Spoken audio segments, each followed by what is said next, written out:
So let me conclude then with where I started, which is the notion of a mindset. I haven't given you the details on the roadmaps for sustainable and vibrant food systems, energy systems, economic systems, governance, education, informational systems. We all know we now live in this world of alternate epistemologies in which it becomes almost impossible to get on the same page with the same basic information. We have roadmaps to take us to the state that we want to be in. What is preventing that is the current mindset, a mindset of hyper-extraction, of hyper-consumption, of hyper-pollution, of exploitation, and of oppression. In short, this is a mindset of hyper-accumulation.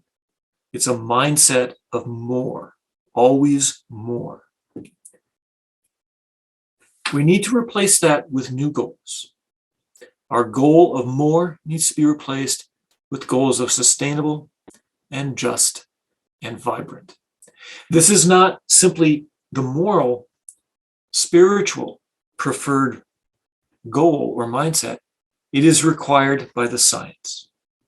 Without this, without these new goals, our current civilization is going away, and it's doing so soon. We need to meet the needs of all of us on this planet within the means of a living planet, and I don't believe this should be a controversial set of goals. It would be difficult to argue against such goals. Oops, apologies. We need to replace this overarching mindset of more with a mindset of enough. And the framework that I think works very well for talking about this, going back sort of to the antithesis of the framework I started with, which is a bunker mentality, is a community mentality. So as much as we look at these problems and we want to say, what can I personally do? And we want to do these things in our lives. We want to reduce our own personal resource and energy and pollution footprints, our carbon footprints. We want to do all of that, and all of that is necessary. But it all adds up to naught if we do not change the systems in which we are embedded. You can change your light bulbs, but if those light bulbs are still plugged into a coal-fired power plant, there is little impact. Furthermore, we simply cannot replace all of the coal-fired power plants with clean, renewable energy and not change the mindset of the system to begin with. Changing the components of the system do not change its outcomes. What if we now have completely clean, green, zero carbon energy tomorrow? What will we do with that energy?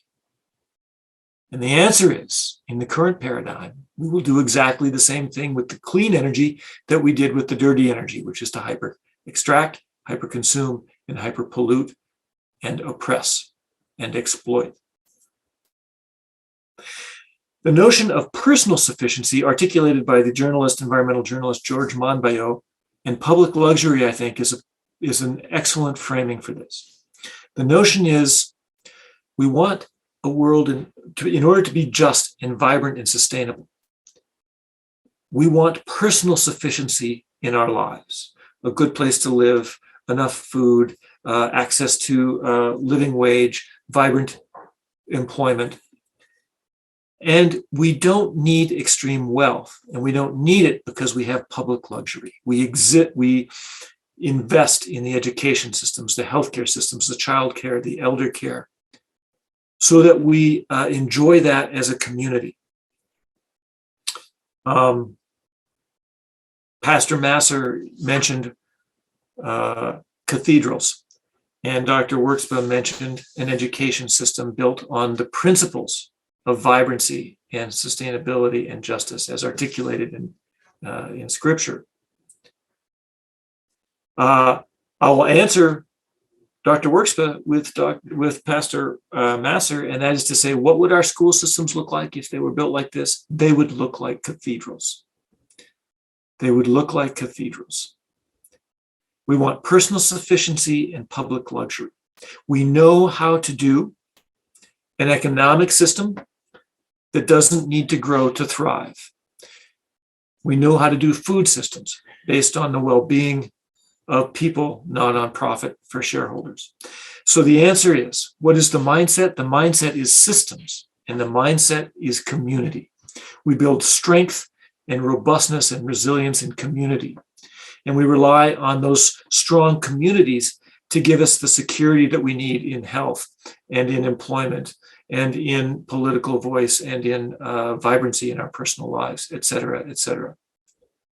Not personal wealth, but public wealth.